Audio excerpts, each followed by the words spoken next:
안녕하세요, 여러분. ERP 정보관리사 회계를 담당하는 유슬기 교수입니다. 반갑습니다. 자, 여러분들 이번 시간 저희요. 2021년 11월에 시행이 되었던 회계 1급에 대한 기출문제 이론을 풀어볼 겁니다. 자, 여러분들이 만약 유튜브를 통해서 듣고 계신다고 한다면 이론은 유튜브에서 들으시고요. 실무는 에듀윌 홈페이지에 오셔서 역시나 무료로 들으실 수 있으니까요. 에듀윌 홈페이지에서 실무 듣도록 합니다. 자, 여기 이론에 대해서 이제 쭉 풀어드릴 텐데요. 지금 나오는 문제들이 여러분들이 이 전 회차 혹은 2021년도 초반에 나왔던 기출문제랑은 약간 체감하시는 게 좀 다르실 거예요. 무슨 얘기냐? 문제가 예전에는 기출문제만 풀어봐도 충분히 내가 다음 기출을 풀 수 있었는데 조금씩 어려워지는 것 같더니 이번 회차에서는 확연히 체감할 수 있을 정도로 좀 어려워졌고요. 어디 파트에서 특히 어려워졌냐? 바로 관리회계 파트, 원가 관리회계 파트가 많이 어려워졌습니다. 그래서 실제로 점수를 얻은 분들의 이 평가치를 본다 하더라도요. 회계 1급에서는 유난히 관리회계 쪽의 점수 획득률이 굉장히 낮았죠. 특히나 주관식으로 나오는 문제들이 어려웠기 때문에 더욱더 여러분들이 점수가 확 떨어졌을 것으로 생각이 됩니다. 그래서 사실은 이번 회차는 관리회계에 대해서 절반만 맞추셔도 준비 잘했다라고 할 정도였고요. 물론 관리회계 파트에서 조금 부족했을지라도 다른 파트에서 충분히 잘 하셔서 문제에 대해서 어렵지 않게 합격하신 분들도 있었죠. 자, 그러면 도대체 어떤 내용이 출제가 되었길래 이렇게 신규 유형이 계속 나오는데 그 신규 유형들이 심심치 않게 어려운 내용으로 나오고 있는지 한번 살펴보면 좋겠죠. 시작할게요. 자, 다음 중 클라우드 서비스 기반의 ERP와 관련된 설명으로 가장 적절하지 않은 것. 사실은 이 문제는 여러분들이 경영신과 ERP 강의를 듣고서 우리가 문제 몇 가지를 풀어봤다고 한다면 금방 답을 찾으셨을 거예요. 사실 아이아스, 파스, 사스에 대한 내용을 잘 모른다 하더라도 답이 워낙 고정적으로 3번에 나오고 있어서 이 내용은 정말로 그냥 문제를 외우셔도 답을 체크할 수 있었을 텐데요. 자, 아이아스다라고 하면 이제 인프라와 관련된 내용인 거고요. 그 다음에 파스다라고 하면 플랫폼과 관련된 내용이고요. 그 다음에 마지막 사스다라고 하면 소프트웨어와 관련된 내용입니다. 자, 이 파스에는 데이터베이스 클라우드 서비스와 스토리지 클라우드 서비스가 있다라고 하는데요. 이거 파스 아니고 아이아스에 대한 설명이다 라고 늘 이야기하고 있습니다. 자, 이렇게 외워서 가도 될까요? 라고 하시는데요. 네, 외워서 가도 됩니다. 경영신과 ERP 부분에 대해서는 나왔던 기출문제를 최대한 활용해 주세요. 거의 동일하거나 유사하게 나오고 있습니다. 자, 그 다음 2번 갑니다. 이 내용은 여러분들이 조금 당황했을 수도 있을 것 같아요. 왜냐? 기존에는 보기 4개로 형성을 해놓고서 그 보기 4개 중에 틀린 것을 고르시오, 뭐 맞는 것을 고르시오 이렇게 해서 이제 나왔는데요. 그렇다고 처음 나오는 그런 내용은 아니다 이거죠. 근데 문제에 대해서 좀 다른 형태를 가지고 왔습니다.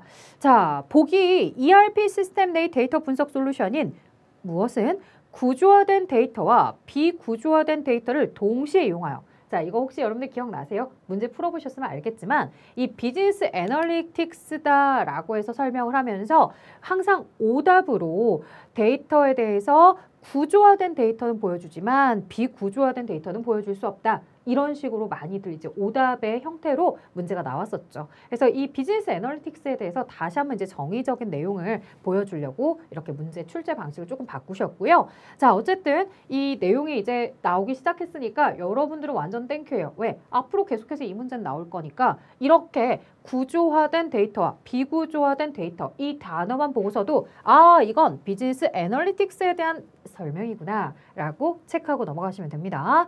자, 이렇게 이용해서 과거의 데이터에 대한 분석뿐 아니라 이를 통한 새로운 통찰력 제안과 미래 사업을 위한 시나리오를 제공하는 것, 비즈니스 애널리틱스라는 것에 대한 설명이구나.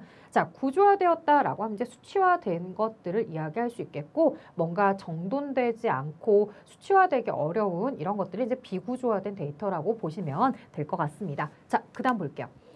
다음 중 ERP 시스템에 대한 투자 비용에 관한 개념으로 시스템 전체 라이프 사이클을 통해서 발생하는 전체 비용. 자, 총 비용, 전체 비용, 토탈, 총 비용입니다. 그래서 이렇게 답을 찾아서 체크해 주시면 됩니다. 자, 전체적으로 들어가는 비용이 얼마냐? 이런 걸 나타내는 거죠. 총 소요 비용이었습니다. 자, ERP 시스템 프로세스, 화면, 필드, 그리고 보고서 등 거의 모든 부분을 기업의 요구사항에 맞춰서 구현하는 거. 자, 우리가 기업이 요구하는 대로 맞춰서 하는 거 바로 주문 제작이라고 합니다. 내가 주문하는 거에 대해서 계속해서 설계를 바꾸는 거 커스터마이제이션 혹은 커스터마이징이라고 하죠. 물론 ERP 구축에 대한 성공 요인이다라고 해서 커스터마이제이션 혹은 커스터마이징을 최소화시켜라. 왜냐? 이미 ERP 프로그램이라는 것 자체가 가장 좋은 경영 혁신을 이룩할 수 있도록 설계가 된 것이니 기업이 자기 입맛대로 자꾸 바꾸는 행위에 대해서 가급적 최소화시켜야지만 좋은 프로세스를 그대로 가져가서 쓸 수 있다. 이런 의미에서 이제 성공적인 구축 요건이 나오긴 하는데요. 자, 그렇다고 해서 커스터마이징을 완전히 못하게 한다는 건 아니잖아요. 그래서 이렇게 주문 제작, 회사의 입맛에 맞게 뜯어 고치는 것들을 커스터마이제이션, 커스터마이징이라고 하고요. 설계 단계에서 진행을 하고 있죠. 자, ERP 시스템 구축 절차 중 구현 단계에서 수행할 내용으로 가장 적절하지 않은 것. 자, 우리가 분석하고 그다음 이제 설계 단계가 있고요. 그 다음에 구축하고 마지막이 구현이죠. 그래서 뭐 여러분들 중에서는 분설, 그 다음에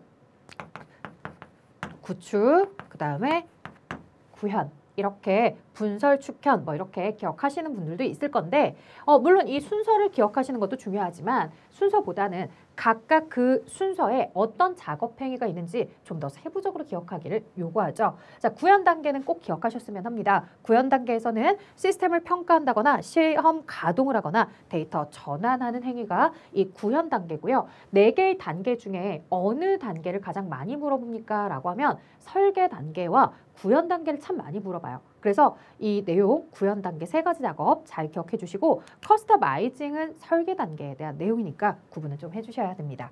자, 그 다음 6번부터는 회계에 대한 내용이요. 시작할게요. 자, 회계 정보의 질적 특성 중 무엇에 대한 것이냐? 재무 상태, 경영 성과 등을 보고 세웠던 기대치.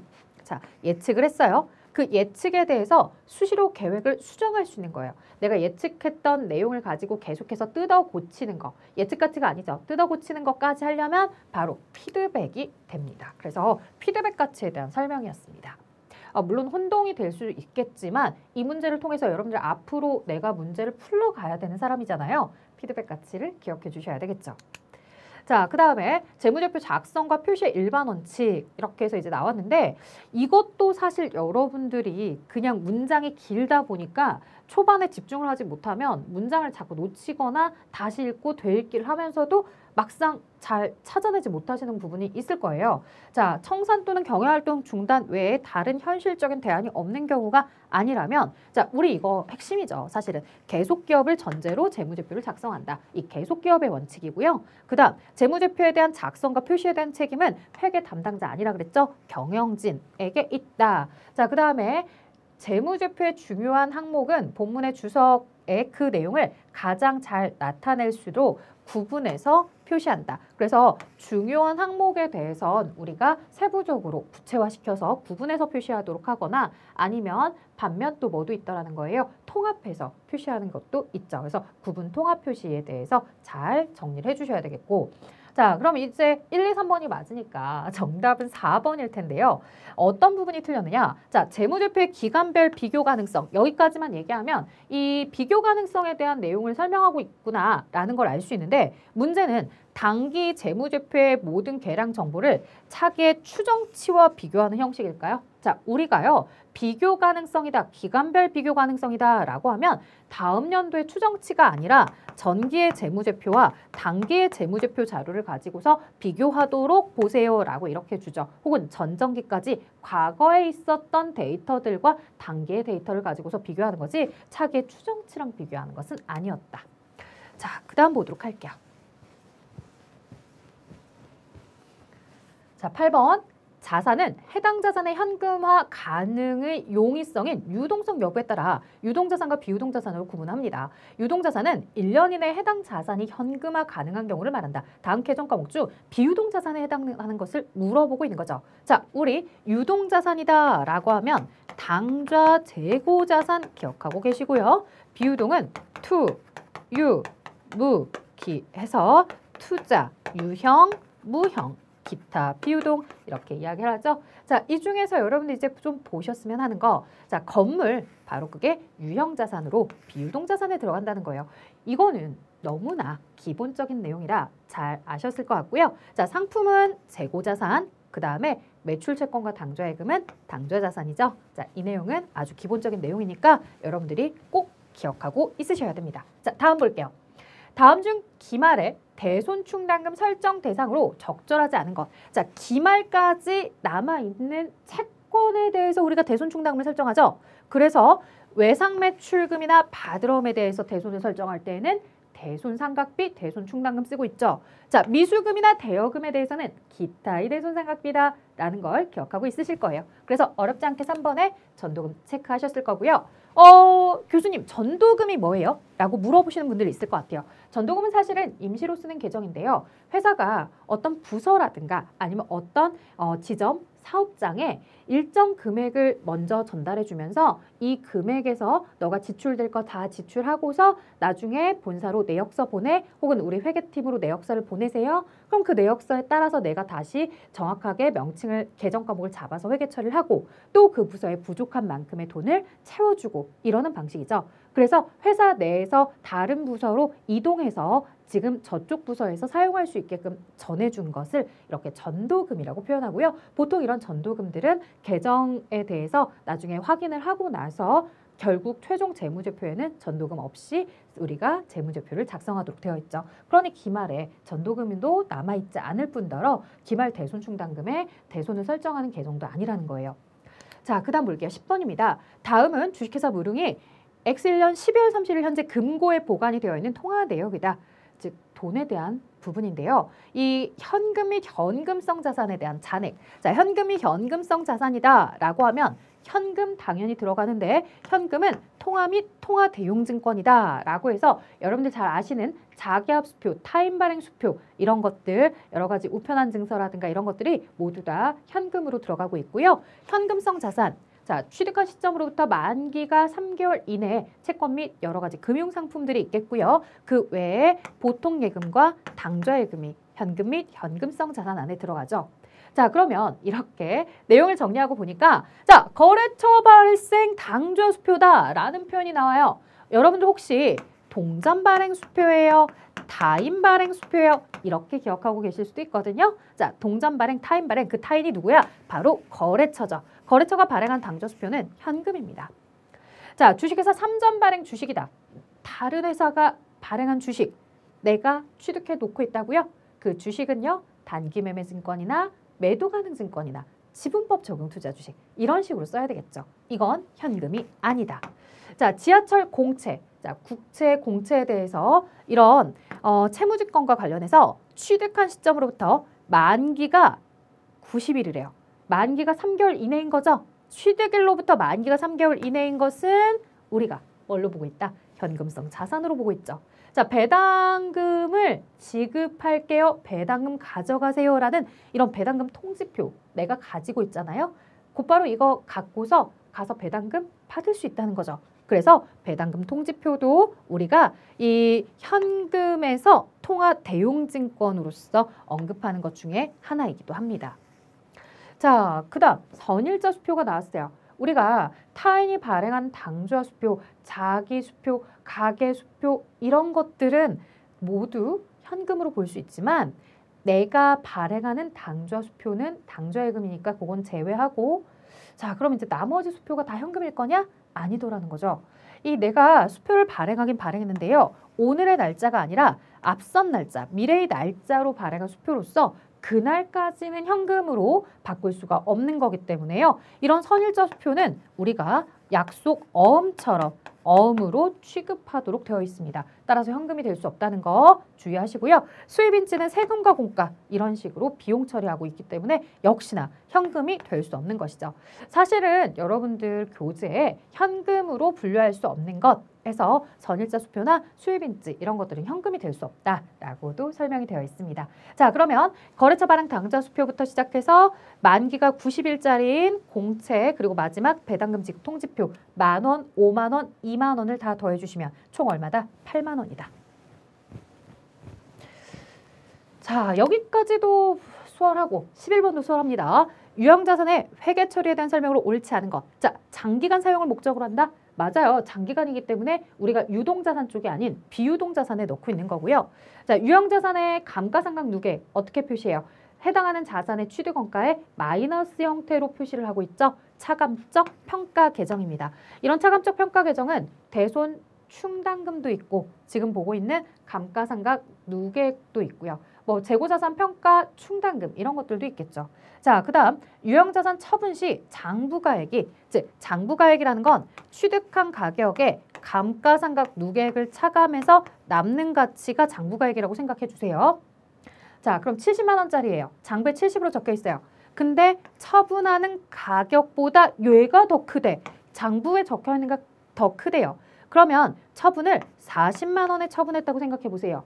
그럼 내가 가지고 있던 건 70만 원짜리인데 40만 원만 받았으니까 내 입장에서는 30 손해보는 거죠. 내가 가진 건 70짜리인데 40밖에 못 받았으니까 장부에 적힌 거보다 내가 처분하면서 받는 돈이 적으니까, 즉 장부가 더 크니까 나는 손해를 본다. 그래서 유형자산 처분 손실이 돼야 합니다. 자, 감가상각은 수익에 대응할 적절한 비용을 산정하기 위해 취득원가를 기간에 인위적으로 배분하는 작업이죠. 그래서 취득원가를 기간에 따라 배분하는 걸 감가상각이라고 한다. 자, 12번입니다.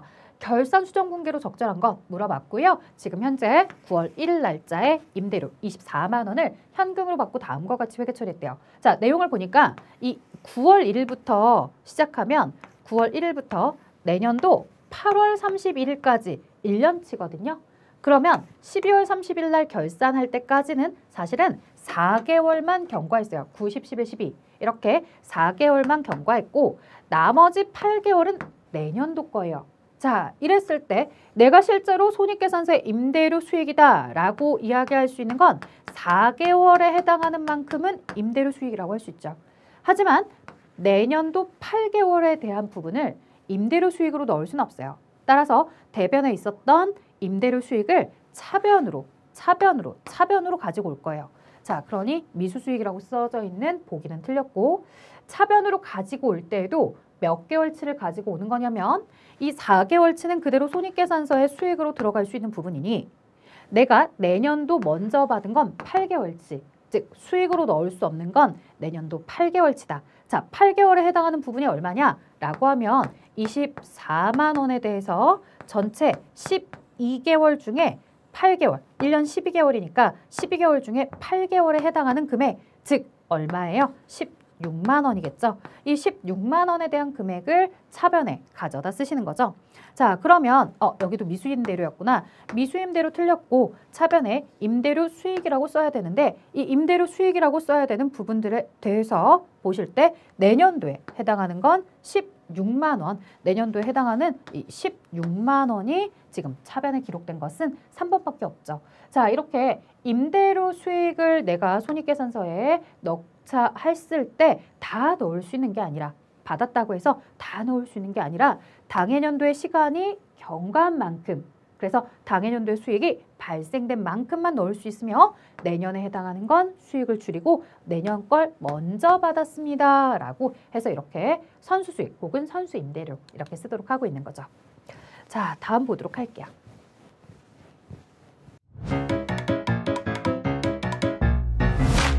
에듀윌 유료 회원만의 남다른 서비스.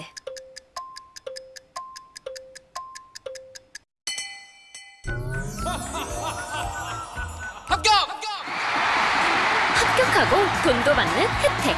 오직 에듀윌 유료 회원에게만. 에듀윌. 무료 합격!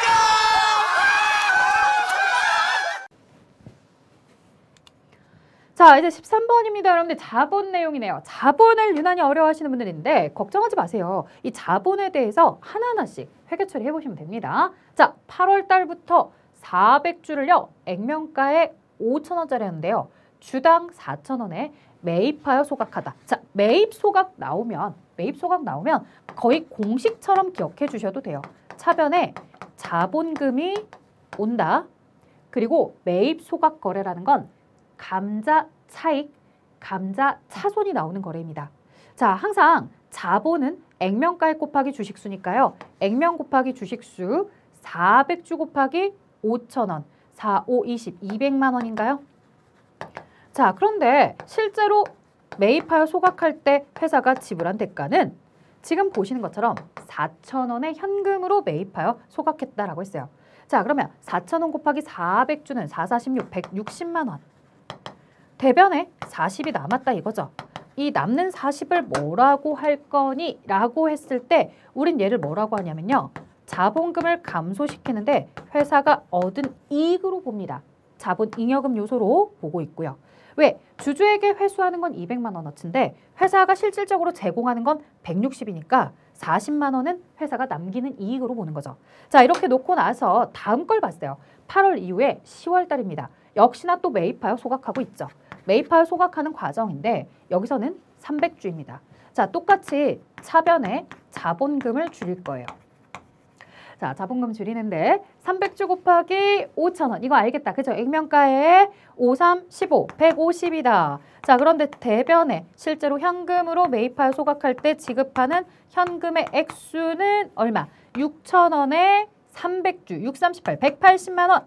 자, 이렇게 봤더니 이번엔 되려 제공하고 있는 돈이 더 많아. 그럼 여러분들은 흔히 여기에다가 감자 차손 30만 원을 생각할 수 있는데 그렇게 하면 된다 안 된다? 안 된다. 왜? 감자 차손을 쓰기 전에요. 감자 차익 상대방 계정이 먼저 있는지 살펴보시고 그 녀석을 상계 처리해야죠. 결국 우리에게 최종 소각 시점, 마지막 니은 시점에서의 감자 차손익이 얼마 남게 되는 거냐 이걸 물어봤을 때 감자 차익이 있었던 부분에 대해서 내가 먼저 가져다 써서 이렇게 상계 처리하는 개념을 알고 있어? 상계 처리할 때도 40을 다 갖다 쓰는 게 아니라 180과 150의 차이인 30만 원만 가져다 쓰는 거고 이렇게 감자 차익을 차변했다 썼다는 건 감자 차익이 그만큼 증가했다는 게 아니라 감자 차익이라는 자본 잉여금 요소가 40 중에서 30이 차변해서 자본이 감소했다라는 거 해석할 수 있겠니? 자, 이렇게 하고 나면요. 이 40만 원 중에 30을 제외한 나머지 10만 원이죠. 그 10만 원의 감자 차익이 마지막 자본 잉여금으로 현재 남아있는 상태인 거죠. 그래서 감자 차익 10만 원인 겁니다.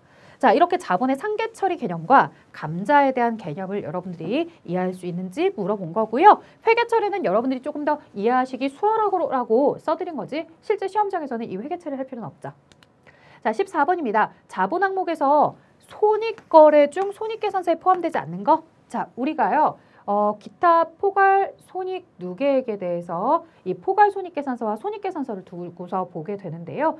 손익계산서에 넣지 않는 거 자본 쪽에 우리는 기타 포괄 손익 누계액으로 넣죠. 자, 그러면 역시나 기타 포괄 손익 누계액으로 나온 보기는 2번밖에 없고요. 옆에 연결된 매도 가능 증권 평가 손익은 여러분들이 잘 알고 있는 대표적인 기타 포괄 손익 누계액 종류죠. 자, 15번 갈게요. 10월 중 회계자료가 다음과 같을 때 손익계산서상 판매비와 관리비에 대해서 물어보고 있었을 거예요. 자, 10월 4일 볼게요. A1 재료 10단위를 매입하고 대금은 매입 시 운반비 3,500원과 함께 현금으로 지급했대요. 자, 이 문제가 여러분들께 질문하고 싶은 건 뭐였을까? 바로 이 매입 시 운반비를 너는 어떻게 처리할 거야? 이걸 물어본 거죠. 자, 여러분들은 어떻게 처리하실래요? 이걸 운반비라는 비용 계정으로 별도로 처리할까요? 자, 그렇다면 수업을 다시 한번 들어주세요. 이러면 안 돼요. 자, 매입할 때 운반비는요. 내가 10,000원짜리를 구매하고자 할 때 2,500원의 택배비가 붙었어. 그래서 12,500원을 결제했고 나는 그 물건이 12,500원짜리라고 생각해 라고 얘기했었던 것처럼 매입할 때 들어가는 운반비는요. 매입하는 자산에 택배비 포함이다. 그럼 내 택배비까지 결제해야 그 물건을 살 수 있으니까 그 물건의 가치는 택배비를 포함한 가치라는 거죠. 그래서 매입할 때 운반비는 취득원가에 포함을 하는 거기 때문에요. 절대 뭐 하지 않는다고요? 별도의 영업의 비용이나 판매비와 관리비나 이쪽으로 넣지 않아요. 자, 매출할 때 운반비가 들었다고요? 매출할 때 운반비는요. 이 부분에 대해서 판매자가 부담하는 운반비에 대해서는 우리는 판매비와 관리비 쪽에 비용으로 처리를 합니다. 근데 그거는 판매 시, 매출 시에 그런 거고요. 매입할 때는 취득원가에 가산합니다. 자, 그 다음에 임차료, 이거 판매비와 관리비고요. 그 다음에 차입금에 대한 이자. 자, 이자 비용인데요. 이자 비용은 영업의 비용에 속합니다. 영업의 비용. 자, 그 다음 외상 매출 대금 30만 원을 대손 처리했대요. 사실 얘가 주간식이 아닌 객관식이었다면 여러분들이 함정에 빠지지 않고 문제를 충분하게 풀 수 있었을 텐데 주간식이다 보니까 굉장히 이제 조심을 하셔야 되죠. 우선은 외상 매출 대금에 대한 대손이기 때문에 판매비와 관리비에 해당하는 건 맞습니다. 그래서 여기서 나온 판매비와 관리비 그리고 임차료의 판매비와 관리비 요 5만 원 요거 두 개 해서 더해서 대답을 해주시면 되는데 문제는 30만 원에 대해서 대손 처리를 하는데 대손 충당금 잔액 1,000원이 있었다라는 이 표현을 주의하셔야 되겠죠. 자, 왜냐? 대변에 회사가 외상 매출금에 대해서 자산을 감소시키게 되는 건 30만 원이 맞습니다. 하지만 조심할 점 이와 관련해서 대손 충당금이 있다면 모두 다 대손 상각비 처리하는 게 아니라 대손 충당금을 먼저 처리하신 다음에 나머지에 대해서만 대손 상각비로 쓰게 되죠. 그래서 실질적으로 판매비와 관리비 쪽에 들어가게 되는 대손 상각비는 이 29만 9천 원밖에 안 됩니다. 자, 이렇게 되면 임차료 5만 원과 마지막 대손 상각비 29만 9천 원을 더해서 자, 그럼 얼마 나오나요? 34만 9천 원 나오나요? 34만 9천 원이 정답으로 들어가야 되는 거죠. 자, 그래서 35만 원 아니었다. 대손 충당금에 대해서 먼저 처리하는 걸 제외하고 나머지만 우리가 처리하는 내용이었죠. 자, 그 다음 볼게요. 16번입니다. 자, 생산성의 단기 재고와 관련된 자료들이다. 이를 이용해서 생산성의 단기 매출 총 이익을 물어봤어요. 자, 매출 총 이익은요. 매출액에서 자, 매출 원가를 차감하시면 매출 총 이익이 나오죠. 자, 여기에 이제 매출액 여러분들 여기 무슨 매출액? 순매출액. 다시 말해 전체 총 매출액에서 매출 환입, 매출 애누리, 매출 할인을 다 차감해 주셔야 되겠죠. 자, 이렇게 해서 나온 금액 알려줬어요. 문제는 사실은 매출원가죠. 자, 매출원가 구할 때도 마찬가지. 총 매입액에 매입과 관련된 매입 할인, 매입 애누리를 모두 다 차감해서 순매입액으로 기록을 하셔야 돼요. 자, 그러면 요거 다 고려하면 순매입액은 얼마가 되겠어요? 130에서 20을 빼면 110만 원이 되겠죠. 자, 110만 원이 될 것이다. 130에서 매입 할인 빼고 매입 애누리 뺐다. 110만 원. 자, 기초재고액 10만 원. 기말재고액 20만 원. 순매입액 110만 원. 그럼 매출원가. 차변의 합계 120. 대변도 120에 되어야 하니 20의 기말재고액을 차감했을 때 매출원가 100만 원. 매출원가 100만 원을 차감하시면 200에 100을 뺐을 때 나머지 100만 원이 매출 총 이익이더라. 그래서 정답은 100만 원. 사실은 좀 좋은 문제가 되려면 순매출액이 한 300만 원 정도 되거나 해서 아, 매출원가 100만 원이 정답이 아니라 우리에게 물어본 건 매출 총이익을 물어봤구나. 그래서 매출액에서 매출원가를 빼서 나머지가 매출 총이익이구나. 이렇게 해야 되는데 사실 이제 여러분들이 문제를 잘 안 읽었어도 매출원가 구하고서 100이라고 혹시 실수하셨던 분들도 다행히 매출 총이익이랑 우연히 금액이 일치하고 있어서 정답 인정이 됐을 텐데 자, 질문을 명확하게 읽자. 우리 매출 원가를 물어보는 거 아니라 매출 총이익 물어보는 거였으니까요. 혹시라도 다음 시험에서는 어떻게 나올지 모르니까 이렇게 질문도 헷갈리지 마시고 명확하게 잘 체크해 주세요.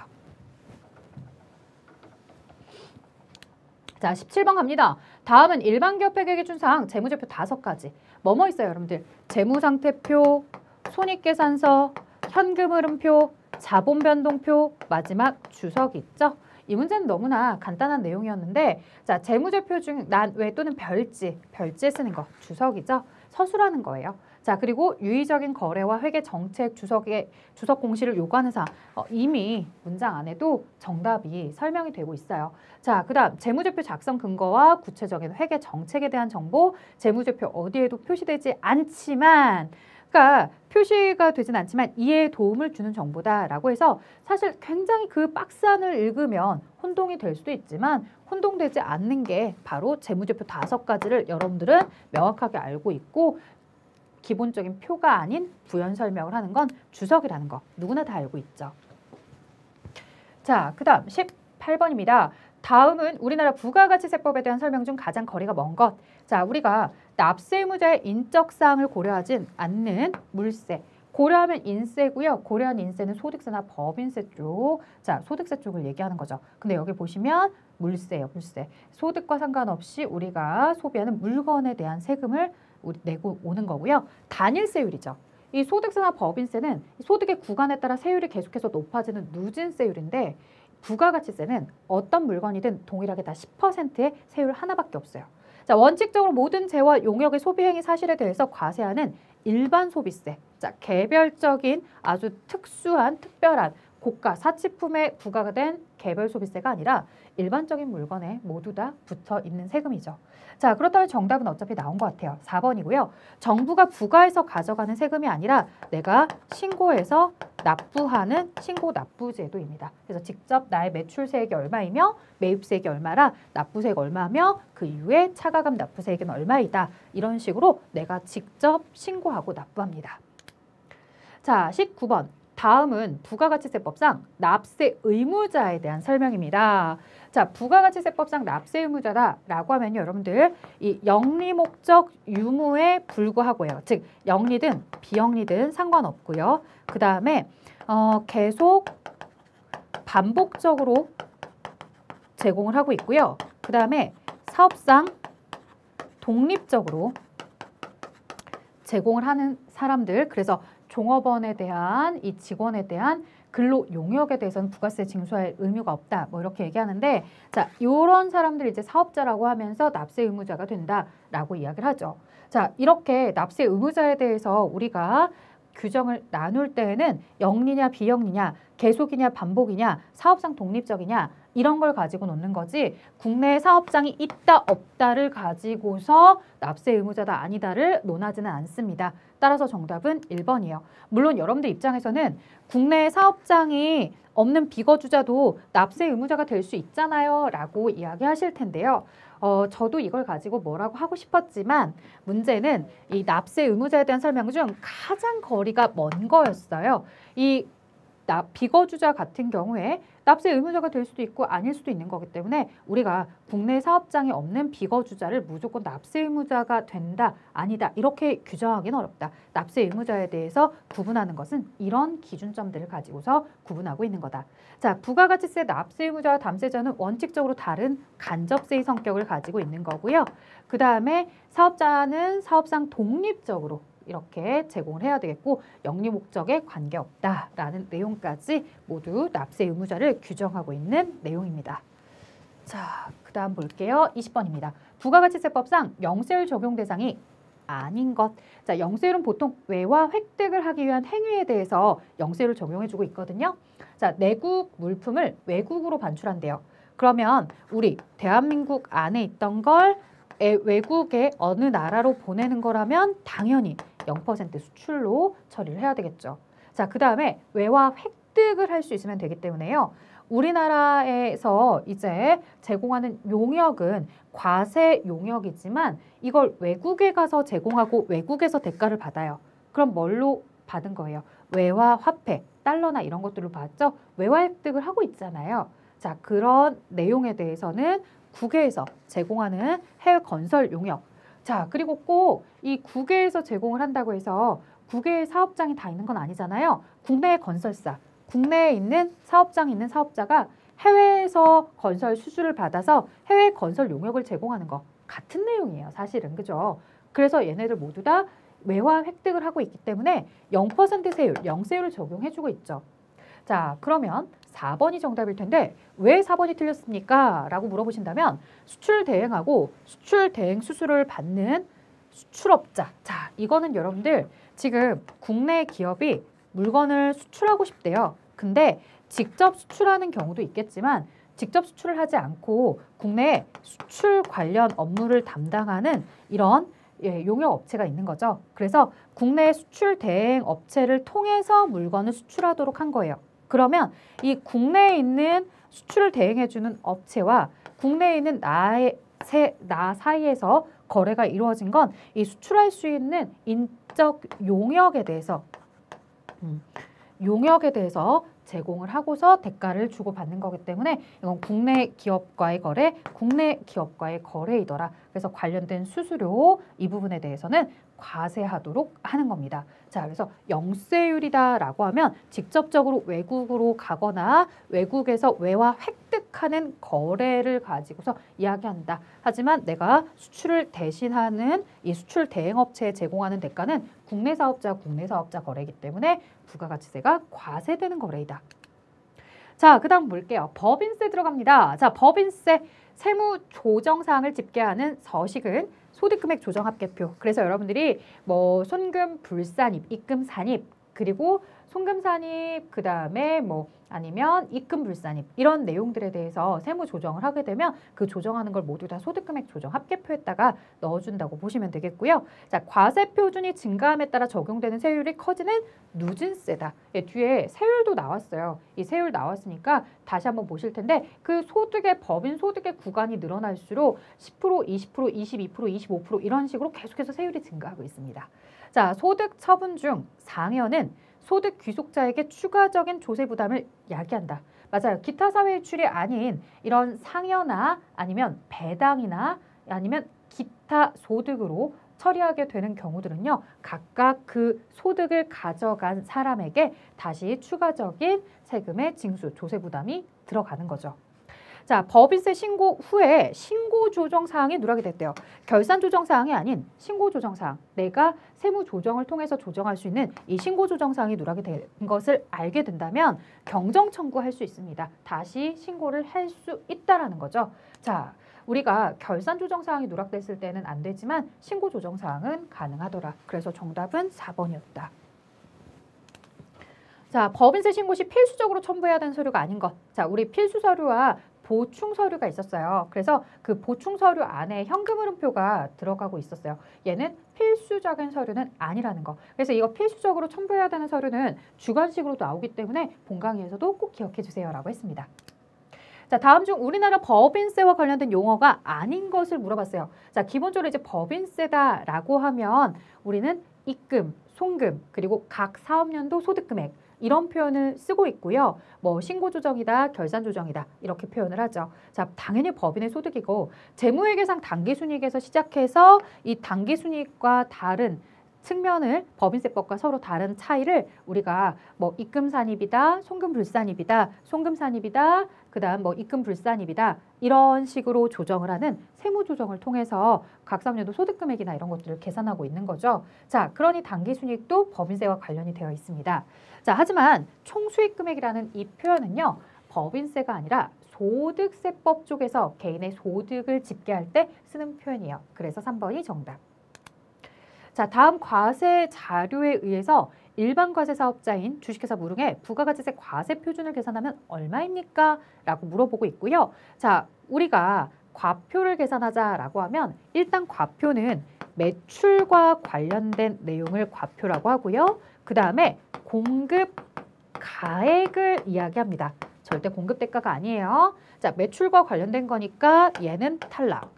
그 다음에 공급 가액이다라고 했으니 공급 대가를 알려주고 있는 이 부분에 대해서는 이 110만 원에 대해서 과세 표준은 110% 중에 100%에 해당하는 금액, 즉 다시 말해 100만 원만 공급 가액이에요. 자, 그럼 과세 표준에 대해서 이야기를 조금 더 나눠보면 전자세금계산서 교부분, 이건 당연히 과표 안에 들어갈 거예요. 그래서 365만 원, 부가세가 별도니까 여기 36만 5천 원이 들어가겠죠.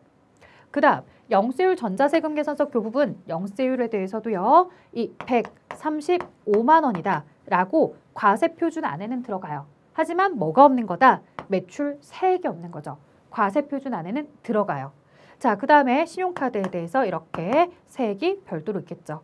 자, 우리가 구해야 되는 부분에 대해서는 어디다? 과세 표준은 요 공급가액에 해당하는 거다. 매출세액 쪽이 아닌 과세 표준을 구하는 문제였어요. 따라서 365만 원에 135만 원을 더하시고 100만 원을 더하시면 전체 600만 원이 나오겠네요. 그래서 정답은 600만 원. 이렇게 계산하시는 거였습니다. 자, 과세 표준을 계산하는 건 여러분들 주관식 특강 우리 이야기 하잖아요. 주관식 특강 재무회계 편도 있고 부가가치세 편도 있고 관리회계 편도 있어요. 이 관리회계 우리가 부가가치세 파트에서 얘기했던 내용이니까 여러분들은 꼭 이 부분을 주관식 특강을 꼭 듣고 가세요. 그 부분이 굉장히 또 여러분들이 나중에 주관식이 점수 배점이 4점이거든요. 제일 높아요. 주관식 잘 맞춰야 되니까 이런 문제 계속해서 패턴이 나오고 있는데 패턴만 보면 사실은 안의 숫자는 계속 바뀌겠지만 금방 계산할 수 있단 말이에요. 주관식 특강은 꼭 보고 가십시오. 자, 그 다음에 다음 과세 자료를 바탕으로 2021년 귀속 주식회사 무릉의 법인세 산출세액을 계산하면 얼마입니까? 라고 물어봤어요. 자, 이거 계산하는 방법이 조금 낯설 수 있는데 여러분들 요거 12억이에요. 12억. 12억이라고. 그러면 2억 이하 2억 초과 200억 원 여기 사이 자 봤을 때 12억이니까 2억 초과 200억 원 사이니까 요걸 20%를 계산해야지 라고 하시면 땡. 누진세율이라는 건요 여러분들 이 구간에 대해서 높은 세율이 적용이 됩니다 라고 했을 때 12억이라는 이런 법인세에 대한 과표가 나왔을 때 12억이 이 구간에 들어가니까 처음부터 끝까지가 다 20% 해야지 그게 아니에요. 12억 중에서도 여기 2억에 속하는 건 10% 그리고 2억을 초과하는 것부터 시작해서 200억 원까지는 20% 200억 원을 넘는 그 차액에 대해서만 22% 그 다음에 3천억 원을 넘게 되면 그 초과하는 부분에 대해서만 25%. 그러니까 과세 표준이 4천억 원이다 라고 하면 3천억 원까지 얘들을 적용하고 3천억이 초과되는 그 나머지 1천억 원에 대해서만 25%인 거지 4천억 원을 다 25%를 적용하는 거 아니라고요. 그런 식으로 요 2억까지는 10%. 나머지 10억에 대한 부분. 왜냐면 이제 전체가 12억짜리니까 요 12억에 대해서는 나머지 10억에 대해서는 20% 세율로 계산을 하시는 거예요. 그래서 2억까지는 10%, 나머지 2억을 초과한 10억에 대해서는 20%, 그러면 2천만 원. 그 다음에 2천만 원. 이렇게 되나요? 20%니까 2천이 아니구나. 2억 원. 그러면 둘을 다 합치면 2억 2천만 원. 자, 이걸 이제 산출세액 답을 하셔야 되는데요. 2억 2천만 원을 답을 쓰실 때는 이렇게 써주셔야 되겠죠. 자, 확인할게요. 보면 2억 2천만 원. 그래서 2억까지는 이 10%, 그 다음 2억을 초과한 나머지에 대해서 10억 원에 대해서 20%로 계산하는 걸 볼 수 있었죠.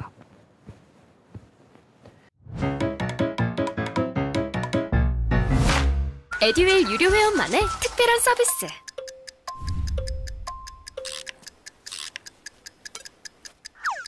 하치하차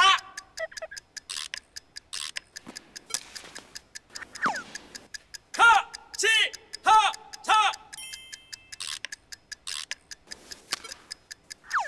정답! 같이 하자 친구야 에듀윌 유료 회원!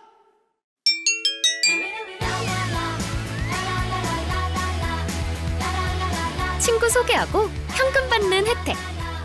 오직 에듀윌 유료 회원에게만. 에듀윌.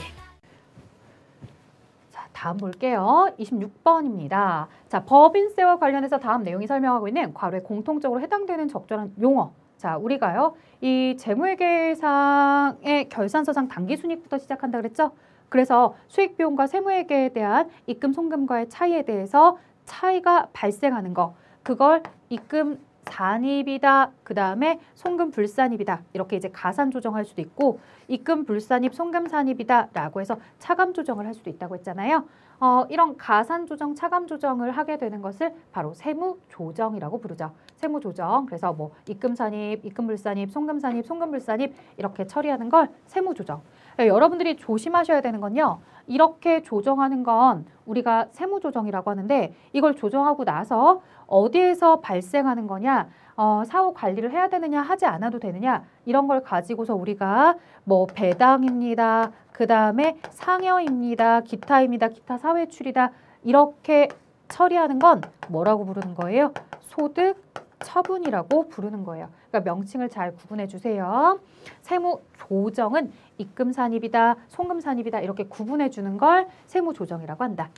자, 27번. 주식회사 생산성은 특별한 추가 주문 요청을 받았대요. 현재 이 추가 주문 요청에 대응할 충분한 여유 생산 시설이 있는 상황. 주식회사 생산성의 경영자가 이 특별 추가 주문 생산 의사결정을 고려하지 않아도 되는 원가는 무엇입니까? 그러니까 여러분들이 내가 생산을 할 수 있는 최대 양, 최대 능력치 이걸 보니까 4,000개까지 가능하더래. 4,000개까지 가능하고 현재 이 회사가 생산하고 있는 가동량을 보니까 2,500개까지 현재 공장이 생산이 돌아가고 있더래. 자, 그런데 여기에 추가로 주문이 들어온 거예요. 추가 주문이 1,200개가 들어왔다는 거예요.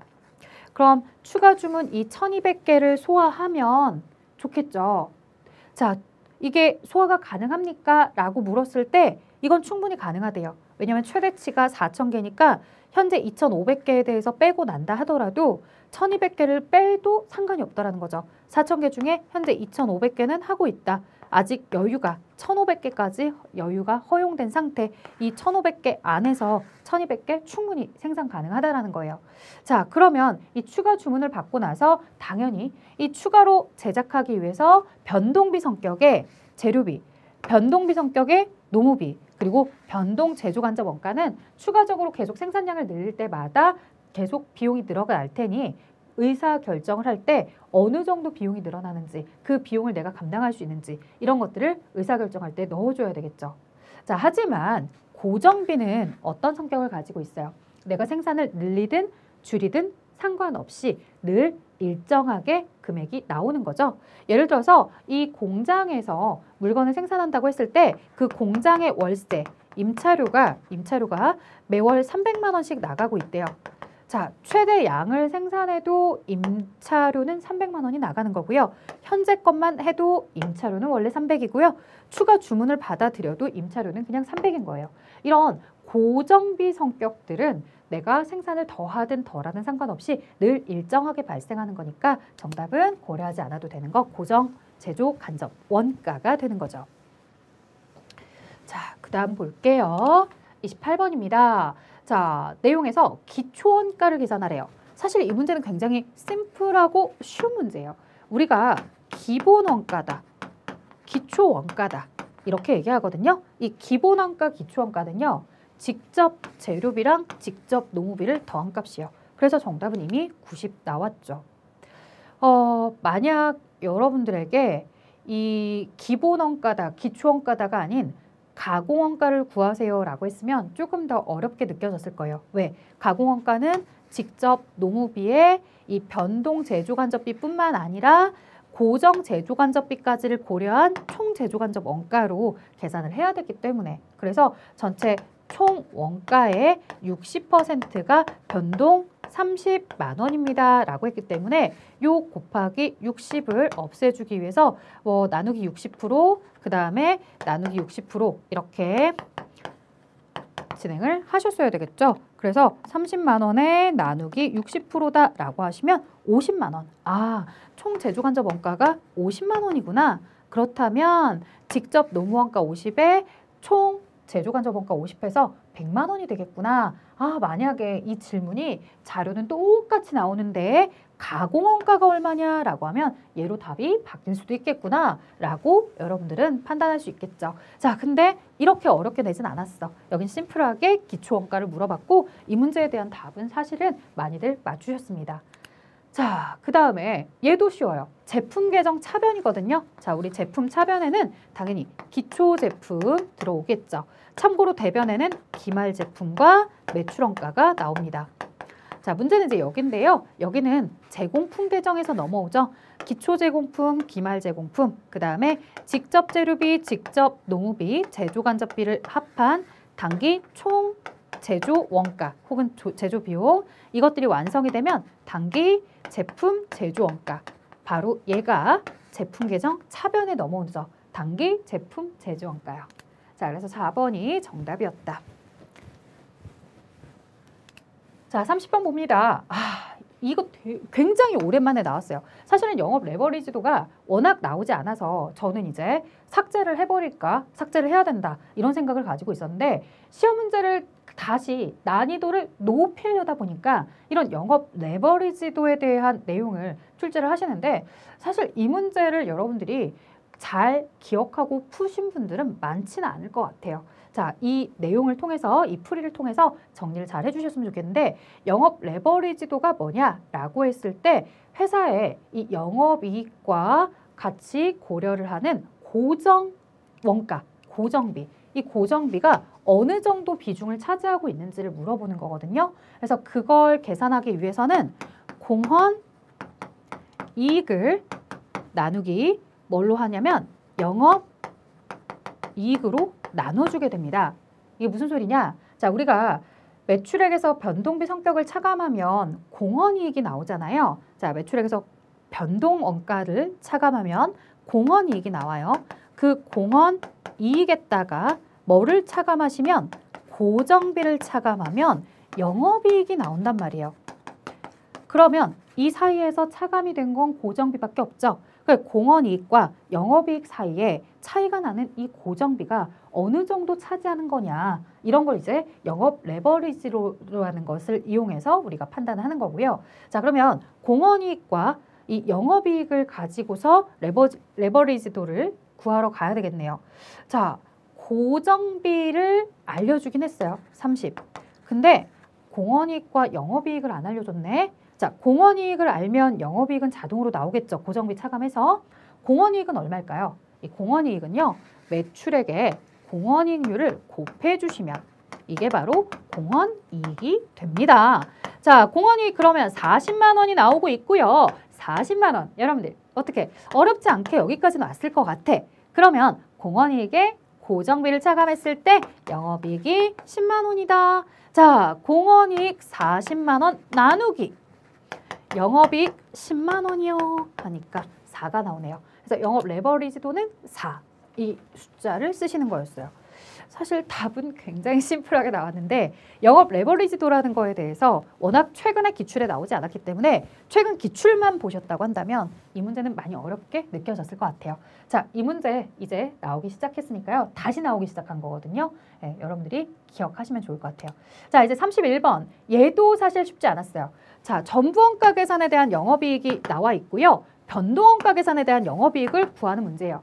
이 문제는 처음 나온 건 아니죠. 그리고 사실은 여러분들이 뭐 재경관리사나 이런 걸 보신 분들이라면 어렵지 않게 구할 수 있었을 텐데 자, 전부원가 계산의 영업이익과 변동원가 계산에 대한 영업이익 이 차이는 어디에서 나냐면요. 바로 이 고정 제조간접비 그 중에서도 기말에 남아있는 고정 제조간접비에서 차이가 납니다. 변동원가 계산에 대한 영업이익과 전부원가 계산에 대한 영업이익에 대해서 우리가 이야기를 할 때요. 이 전부원가 계산에 대한 영업이익은 뭐만큼 정확하게 크게 되냐면요. 기말에 있는 고정 제조 간접비 금액만큼 정확하게 변동원가로 계산한 영업이익보다 크게 됩니다. 자, 자세한 설명은 본강의에서 드렸기 때문에 여기서는 간략하게 이 원리만 다시 상기하고서 문제를 풀도록 할게요. 그러면 기말의 고정 제조간접비는 얼마입니까? 라고 물어보실 텐데요. 이 기말의 고정 제조간접비, 지금 연간 고정 제조간접비가 나왔단 말이죠. 이 연간 고정 제조간접비는 총 생산 수량인 2,500개에 대해서 나온 내용이기 때문에요. 그대로 5만 원 나누기 2,500개로 해보도록 할게요. 자, 5만 원 나누기 2,500이다 라고 해서 하시면 20원. 자, 단위당 20원의 고정 제조간접비가 나오고 있고요. 조심할 점, 그대로 1,500개로 곱하는 게 아니죠. 전체 생산이 2,500개예요. 근데 판매가 1,500이야. 그러면 기말에 남아있는 재고는 1,000개. 기말에 남아있는 재고 1,000개에 대한 단위당 고정 제조간접 원가가 20원. 다시 이야기하면 기말 고정 제조간접 원가는 2만 원. 기말 고정 제조간접 원가 2만 원. 이 부분이 재고자산 가치로 들어가고 있기 때문에 그만큼 매출원가로 처리하게 되는 금액이 줄어들면서 전부원가 계산으로 하게 되면 그만큼 영업이익이 더 많이 집계가 된다는 거죠. 그래서 변동원가 계산에 대한 영업이익은 이 전부원가 계산에 대한 영업이익에서 기말 고정 제조간접비에 들어있는 만큼을 차감하시면 변동원가 계산에 대한 영업이익 5만 원이 답으로 나오게 됩니다. 자, 그래서 정답은 5만 원이 답이었다. 자, 혹시라도 이 내용이 이해가 잘 안 되신다면 반드시 여러분들 본 강의에서 이 해당하는 변동원가 계산과 전부원가 계산에 대한 내용을 꼭 다시 한번 정리해 보셨으면 하고요. 자, 그 다음 마지막 문제 볼게요. 이 문제는 여러분들이 사실 어려운 건 아닌데 해설이 안 달려있고 답만 달려있어서 내가 맞나 틀리나 아마 고민하신 분들이 있을 텐데 지금 판매량에 대해서 물어보는 건데요. 고정비와 단위당 변동비와 그 다음 단위당 판매 가격이 나와 있죠. 우리가 손익분기점의 판매량이라고 합니다. 손익분기점의 판매량은요. 이익도 손실도 나지 않는 그 제로 지점의 판매량이고요. 그 손익분기점의 판매량을 어떻게 구하냐면 고정비를 나누기 단위당 공헌이익으로 나누어 주시면 이게 바로 손익분기점의 판매량이 나온다라고 하거든요. 그러면 이 문제의 손익분기점 판매량은 얼마냐라고 하시면 단위당 공헌이익은 얼마예요? 판매 가격에 변동비를 차감하시면 이 하나당 1,000원씩 이익을 남기는구나. 아, 그러면 75만 원의 고정비에 단위당 공헌이익 1,000원으로 나눠주면 750단위가 나오며 이게 바로 750단위가 손익분기점의 판매량이구나. 자, 근데요. 여기까지만 파악을 하고서 문제를 푸셨던 분들은 나중에 답이 나오고 나서 너무 아까워 라고 이렇게 얘기하셨을 거예요. 아마도 750이라고 그냥 답을 쓰고 나오신 분들도 있을 텐데 이거는 사실 기존의 기출문제에도 있었어요. 750이 아니라 여기서 질문한 건 손익분기점의 판매량이 아니라 여기까지는 회사가 수익도 비용도 이렇게 일치해서 손실과 이익이 나지 않는 이 빵원, 제로의 지점이잖아요. 그러면 이익을 내고 싶대요. 이익이 발생하는 판매량은 이거 이상으로 팔아야 되겠죠. 여기에 몇 개를 더 팔면, 한 단위를 더 추가해서 팔면. 그래서 정답은 몇 단위였다? 751단위부터 이익이 나기 시작하는 거죠. 자, 질문은 손익분기점의 판매량을 물어본 것이 아니라 이 손익분기점 판매량 이후에 추가로 이제 이익이 나기 시작하는 범위, 그래서 플러스 1까지 진행한 751단위가 정답이었습니다. 이런 함정들도 있었고 그 다음에 영업 레버리지도에 대해서는 최근에 묻지 않았는데 나오니까 또 최근 기출만 풀어보신 분들한테는 어느 정도 좀 충격도 있었을 것 같아요. 그래서 관리회계 쪽 파트에 대한 이 점수 스코어가 굉장히 좀 떨어져서 거의 절반 정도만 맞추어도 합격할 수 있고 혹은 대부분 수험생들의 평균치가 절반 정도, 그래서 한 64%, 60% 정도나 나왔더라라고 이제 이야기를 해주는데 이 내용들 여러분들 나중에 다음 시험에 내가 혹시라도 만나게 되면 이런 것들을 풀 수 있어야 된다. 이렇게 생각하시고 나왔던 기출들 다시 한번 꼭 정리하셨으면 좋겠고요. 혹여 기출 수업을 들으시면서 나 이 내용 이해가 안 가는데 라고 하면 본 강의를 다 들으실 필요는 없지만 해당하는 부분을 발췌해서 듣는 거 꼭 반드시 진행해 주셨으면 합니다. 자, 저는 여기까지 진행하고요. 요즘 시험이 많이 어려워지고 있어서 여러분들이 여러 가지 고민들 많이 하실 것 같습니다. 그렇다고 해도 너무 크게 걱정하실 필요가 없는 게 사실 저희는 새롭게 나오는 신규 유형들을 모두 맞춰야지라는 생각보다는 기존에 나왔던 내용들을 본강의와 문제풀이를 통해서 내가 잘 익혀서 실수하지 말고 나오던 문제들을 잘 풀고 신규 유형들이 있다고 한다면 사지선다형이면 찍어서 맞출 수도 있고 혹은 내가 기본이 탄탄하게 되어 있다면 충분히 이해하시면서 풀 수 있는 문제들도 있을 테니까 그러면 신규 유형은 한 절반 정도는 내가 스코어를 맞춰야 되겠구나 라는 생각으로 준비하셨으면 좋겠고요. 결코 절대 ERP를 100점을 맞아야겠다라는 목표를 가지고서 하지는 않으셨으면 좋겠습니다. 100점이든 70점이든 어쨌든 합격이 되면 여러분들에게는 동일한 자격증이 부여가 되기 때문에 내가 어느 정도 선까지 잘 합격선까지 맞출 수 있는지 열심히 준비하시면 좋을 것 같아요. 자, 그러면 저는 여기까지 진행하도록 하겠습니다. 수고하셨습니다.